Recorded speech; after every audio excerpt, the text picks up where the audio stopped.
Welcome back to my dark corner of this sick world. It's horrible. As B-movie aliens go, those in Killers from Space aren't as distinctive as Invasion of the Saucermen or The Giant Claw, but you'd still probably pick them out in a crowd. Our eyes developed to this state to combat the ever-growing darkness. And they're calculated to strike right to the heart of the American way of life. We speak every language.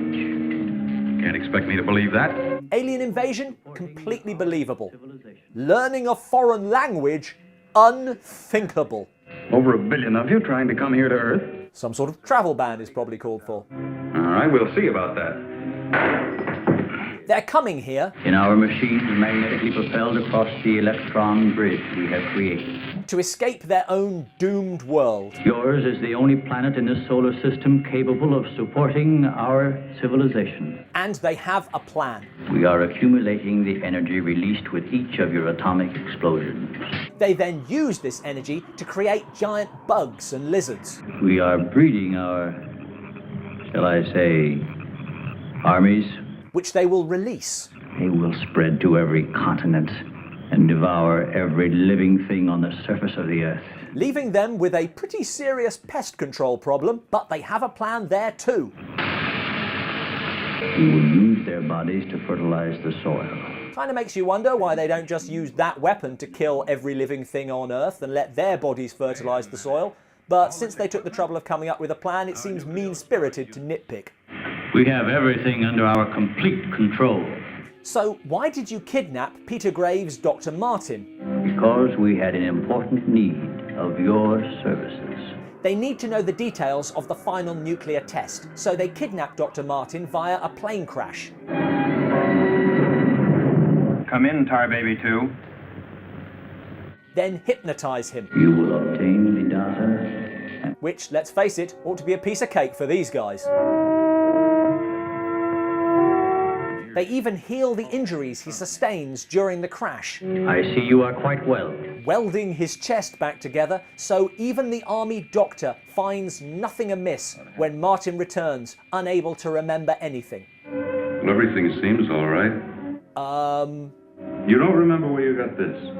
You know, your medical chart shows no indication of any scars on your body.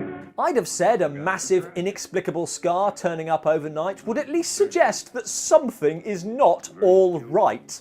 This is ridiculous. Under truth serum, Martin tells his story. To deprive his mind of any imagination. May explain how the movie was written. But do the army believe him?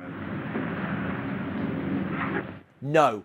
So Martin must save the day single-handed. Nothing can stop us. To collect the nuclear energy, the aliens need a vast electricity supply, They must tap it from the main lines at the powerhouse. without anybody noticing. Could do it by parallel induction. Nobody'd ever know the difference. That little piece of plot hole sealing technical jargon may be the equivalent of using blue tack to mend the Titanic, but this information leads to a brilliant way to stop the aliens. All we have to do is to cut it off. Now, Okay, firstly, I'm not sure he thought the consequences through because this is quite a troubling thing to see out the window. Secondly, when aliens invade, I want James T. Kirk setting phasers to kill. I want Will Smith punching them in the face. I want action, adventure, excitement. I want heroes overcoming insurmountable odds. Hey, no quacking! What I don't want is for their utilities to be cut off. You think I'm crazy, all of you. We're trying to reach 10,000 subscribers, so give us a hand by clicking the button. Cutting off the aliens' electricity wasn't exactly exciting, but it worked. Are there any other movies where the evil plot could have been foiled by more mundane means? Tell us in the comments below, and thanks for watching. see you later, Major.